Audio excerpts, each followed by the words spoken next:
ठगी होती है तो इसके लिए प्रधानमंत्री मोदी जी की वो कानून जिम्मेवार हैं जिसमें आधार कार्ड को सीधे सीधे खोल करके दे दिया गया है जियो जैसी कंपनियों पर। शायद गृह मंत्री का ध्यान हिंदू मुस्लिम पर तो बहुत रहता है, लेकिन भारत के सुरक्षा और आधार कार्ड हर जन जन का, उसकी सुरक्षा की आधार की गारंटी कोई नहीं। उसके आधार कार्ड के नाम पर कोई भी गड़बड़ी कर सकता है।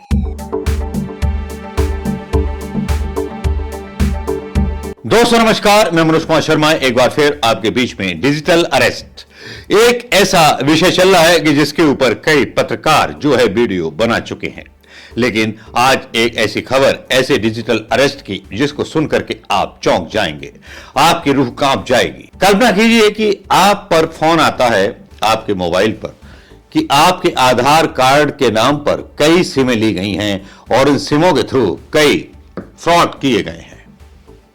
तब एक जब अनजानी कॉल आएगी और तब उसमें आपको बोला जाएगा कि आप ये बयान बोलिए और बयानों को काट छांट करके रिकॉर्ड किया जाएगा। ऐसा कई पत्रकारों के साथ हो चुका है, ऐसे कई वीडियोस आप देख चुके हैं। लेकिन यहां मध्य प्रदेश में जो साइबर टीम है, एक बड़ी कामयाबी मिलती है उस साइबर टीम को एक ऐसे डिजिटल अरेस्ट से जो सरकार की नाकामयाबी है, जो आधार और मोबाइल का डेटा जो है सुरक्षित रखने में नाकामयाब है मोदी सरकार। शायद गृह मंत्री का ध्यान हिंदू मुस्लिम पर तो बहुत रहता है, लेकिन भारत के सुरक्षा और आधार कार्ड हर जन जन का, उसकी सुरक्षा की आधार की गारंटी कोई नहीं। उसके आधार कार्ड के नाम पर कोई भी गड़बड़ी कर सकता है। कहीं आधार कार्ड आपने अपनी सिम में लगाया हो, कहीं आधार कार्ड आपने अपनी बैंक के पर्सनल चीजों में लगाया हो, और जब वो आधार कार्ड लीक होता है और आधार कार्ड के नंबर पर जो है आपको ब्लैकमेल किया जाता है और अचानक से पुलिस की वर्दी पहने हुए एक आदमी का कॉल आता है कि आपके नाम अरेस्ट वारंट हो चुका है, तब कैसा महसूस होगा आपको? आप अपने आप को गिल्टी महसूस करेंगे। लेकिन मध्य प्रदेश साइबर सेल की मैं बात कर रहा था, उसने एक ऐसा कामयाब ऑपरेशन किया जिसमें एक व्यक्ति को डिजिटल अरेस्ट होने से बचा लिया लाइव। जी हां, आज तारीफ करूंगा मैं उन अफसरों की, उन को सैल्यूट करूंगा उन अफसरों को जिन्होंने एक डिजिटल अरेस्ट होने से बचा लिया। खबर पत्रिका की है, खबर पत्रिका की है, और खबर जो है मैं आज पढ़ के सुनाना चाहूंगा, क्योंकि भोपाल में 6 घंटे दुबई का कारोबारी डिजिटल अरेस्ट रहा। देश में पहली बार लाइव बचा ले गई पुलिस। इतना डर गए थे उद्यमी कि असली पुलिस को भी नकली ही मान बैठे। जब किसी के साथ ये सब व्यापार चल रहा होता है, उसको ब्लैकमेल किया जा रहा होता है, तब अचानक से पुलिस दरवाजे पर पहुंच जाती है तो आदमी और डर जाता है।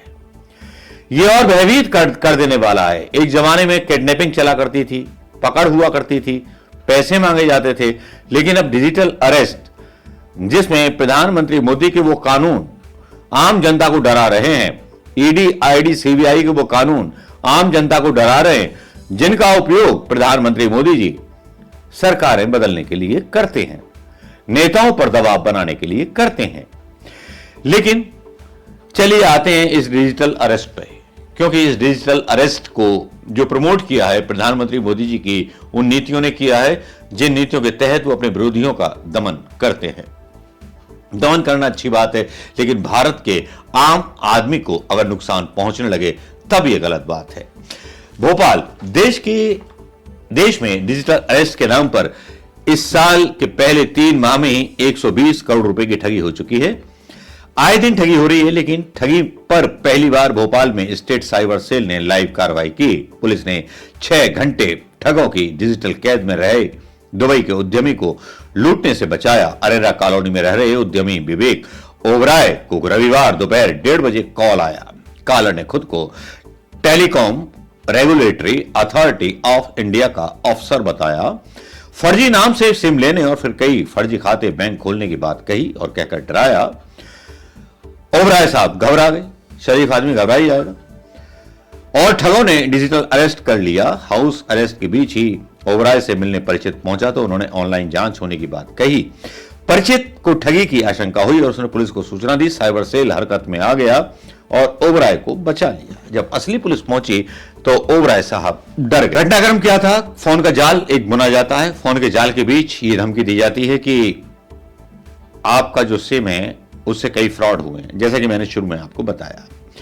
1:30 बजे ठगों ने फोन कर खुद को telecom regulatory authority of India के लीगल सेल का अफसर बताया और कहा कि आपके आधार कार्ड पर फर्जी तरीके से सिम ली गई है। इस सिम से देश के कई जिलों में फ्रॉड करने की शिकायतें दर्ज हुई हैं, फर्जी बैंक खाते खोले गए हैं और फर्जी अफसर बनकर के डराया। फोन से डरे घबराए संभल पाते। इससे पहले ही एक और कॉल आया। इस बार कॉलर ने खुद को मुंबई साइबर क्राइम ब्रांच का सब इंस्पेक्टर विक्रम सिंह और सीबीआई का डीसीपी सनेश कलवंतु बताया। 3 मोबाइल और एक लैपटॉप पर वीडियो कॉल कर विवेक ओबराय को डिजिटल अरेस्ट कर लिया गया। गिरफ्तारी की धमकी दी गई, अहम जानकारी ली गई उनसे, उन्हें और उनके परिवार को और उनकी निजी जानकारियां देने के लिए मजबूर किया गया। उनकी पत्नी का भी आधार कार्ड नंबर मांगा गया, उनके बच्चों का भी आधार कार्ड नंबर मांगा गया। इसी बीच उद्यमी से मिलने पहुंचते हैं एक उनके परिचित। जब उन्होंने पूछा तो उन्होंने कहा कि ऑनलाइन जांच चल रही है मेरे खिलाफ। परिचित को शक हुआ, स्टेट साइबर सेल में शिकायत दर्ज कराई। डिजिटल अरेस्ट जैसी कोई चीज नहीं होती, ऐसा कॉल आए तो पुलिस को बताएं। पुलिस वीडियो कॉल से पूछताछ नहीं करती। योगेश देशमुख, ये एडीजी स्टेट साइबर सेल का बयान है। तो दोस्तों, अगर ऐसा कुछ आपके पास आता है और आपके ऊपर ये बोला जाता है कि आपको डिजिटल अरेस्ट कर लिया गया है, तो ये झूठी कॉल माने। आपके बैंक खाते और आप इनकम टैक्स सही टाइम पर भरते हैं तो कोई आपको डिजिटल अरेस्ट नहीं कर सकता। ये जिम्मेवारी सरकार की है और सरकार की उन जांच एजेंसियों की है कि जो आपके आधार कार्ड की जो एक शुद्धता है या प्राइवेसी है उसको बनाए रखे। अगर इसमें कोई डिजिटल अरेस्ट होकर के जिससे लाखों करोड़ों की अगर ठगी होती है तो इसके लिए प्रधानमंत्री मोदी जी की वो कानून जिम्मेवार हैं जिसमें आधार कार्ड को सीधे सीधे खोल करके दे दिया गया है जियो जैसी कंपनी। क्योंकि आधार कार्ड जो जोड़ दिया गया है बैंकों से, उस पर ब्लैकमेलिंग करनी कितनी आसान है आप भी जानते हैं। लेकिन भोपाल पुलिस की साइबर क्राइम को मेरी बहुत बहुत बधाई कि इस तरह का एक खुलासा कम से कम हुआ और इस खुलासे पर जो है हम आगे भी चर्चा करेंगे। इसकी नई सीरीज एक बनाएंगे हम, जिसमें आपको बताएंगे कि किसी भी कॉल को आप डिजिटल अरेस्ट ना माने। डिजिटल अरेस्ट से बने।